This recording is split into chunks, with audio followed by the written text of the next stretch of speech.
Assalamualaikum warahmatullahi wabarakatuh. Hai teman-teman, semoga kalian tetap sehat selalu ya. Sebelumnya perkenalkan, nama saya Untari Dwi Novitasari dari kelas Manajemen Pendidikan Islam kelas B dengan NIM 206180061. Di sini saya sedikit menjelaskan tentang proposal saya dengan mata kuliah Metodologi Penelitian Pendidikan Kuantitatif dengan judul Pandangan tentang Pembelajaran Online di Tingkat Perguruan Tinggi, khususnya di IAIN Ponorogo pada masa pandemi saat ini. Selanjutnya silahkan simak video berikut ini ya. Baiklah, di sini saya akan melanjutkan proposal yang berjudulkan Pandangan tentang Pembelajaran Online Tingkat Perguruan Tinggi khususnya di IAIN Ponorogo pada masa pandemi. Pada latar belakang di sini saya mengambil poin yaitu tentang COVID-19. COVID di sini merupakan wabah yang menjangkit seluruh dunia.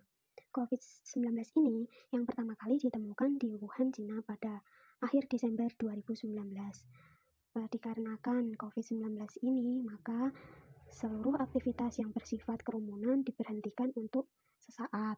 Tak terkecuali lembaga pendidikan juga ikut berdampak. Gunanya yaitu untuk memutus rantai penyebaran COVID-19.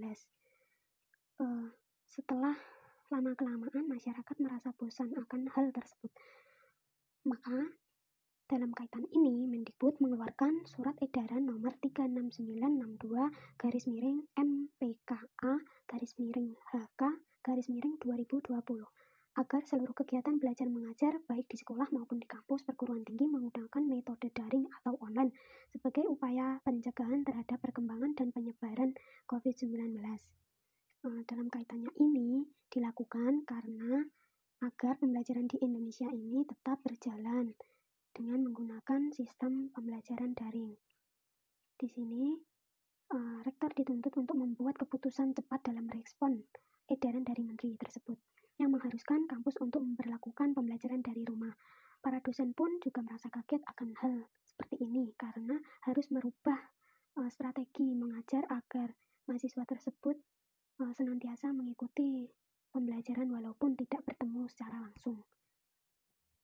Rumusan masalah yang saya ambil yaitu sistematika pembelajaran daring tingkat perguruan tinggi dan kelebihan dan kekurangan pembelajaran daring tingkat perguruan tinggi.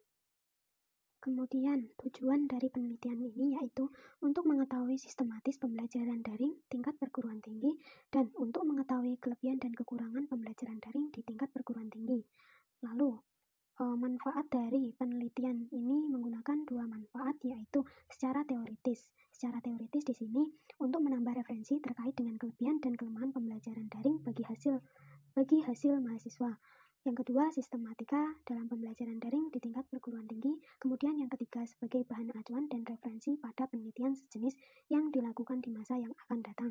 Yang kedua yaitu manfaat secara praktis. Yang pertama, pandangan tentang pembelajaran online tingkat perguruan tinggi di IAIN Ponorogo pada masa pandemi. Yang kedua, sistematika dalam pembelajaran daring di tingkat perguruan tinggi. Kemudian yang ketiga yaitu memberikan pemahaman akan kelebihan dan kekurangan pembelajaran daring di tingkat perguruan tinggi. Selanjutnya yaitu kajian teori. Tinjauan pustaka yang berisi tentang media pembelajaran. Media merupakan alat yang digunakan dalam proses penyaluran materi pembelajaran, sedangkan pengertian pembelajaran merupakan proses interaksi antara dosen dengan mahasiswa dan sumber belajar pada suatu lingkungan belajar. Dalam konteks pendidikan, dosen mengajar agar mahasiswa dapat belajar dan menguasai isi pelajaran hingga mencapai suatu objek yang ditentukan atau kognitif dan juga mempengaruhi perubahan sikap atau afektif serta keterampilan atau psikomotorik pada mahasiswa. Pengajar memberikan kesan hanya sebagai pekerjaan suatu pihak, yaitu pekerjaan dosen saja. Sedangkan pembelajaran juga menyaratkan adanya interaksi antara dosen dan mahasiswa. Berikutnya, landasan teoritis. Sistematika dalam pembelajaran tingkat daring perguruan tinggi, yaitu terdapat kontrak belajar. Dikarenakan pembelajaran saat ini yaitu menggunakan media online atau daring, maka dosen mempersiapkan lagi tentang sistematik saat penyampaian materi agar seluruh mahasiswa dapat berinteraksi dan ikut serta dalam pembelajaran tersebut, yaitu bisa menggunakan Google Classroom, bisa menggunakan Zoom, dan aplikasi pembelajaran lainnya. Lalu kelebihan dan kekurangan pembelajaran daring. Dari kelebihan tersebut tidak terkait waktu atau fleksibel, jadi berhubung dengan pembelajaran ini online, jadi kapanpun bisa menggunakan atau bisa mengakses pembelajaran online ini. Bisa di tempat mana saja dan kapan saja, yang penting ada akses internet. Dari kekurangannya yaitu boros internet. Karena sebelum pandemi ini, mahasiswa kan pembelajarannya di kampus secara langsung, jadi tidak begitu menghabiskan kuota. Sedangkan pandemi ini diwajibkan untuk mengikuti pembelajaran secara online dan akan menghabiskan kuota juga. Dan kemudian kekurangan kedua yaitu kurangnya pemahaman. Karena tidak bisa bertatapan secara langsung, maka mahasiswa itu sedikit terkendala dalam pemahaman, dalam memahami pada saat dosen menyampaikan materi. Dan kekurangan berikutnya yaitu tidak puas dalam penyampaian argumen.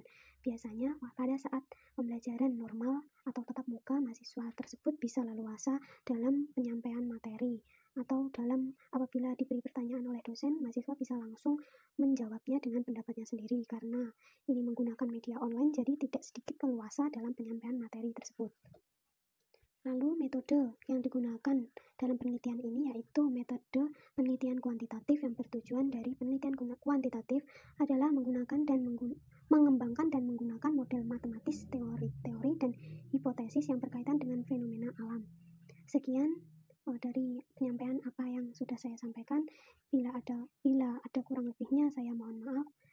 Wassalamualaikum warahmatullahi wabarakatuh.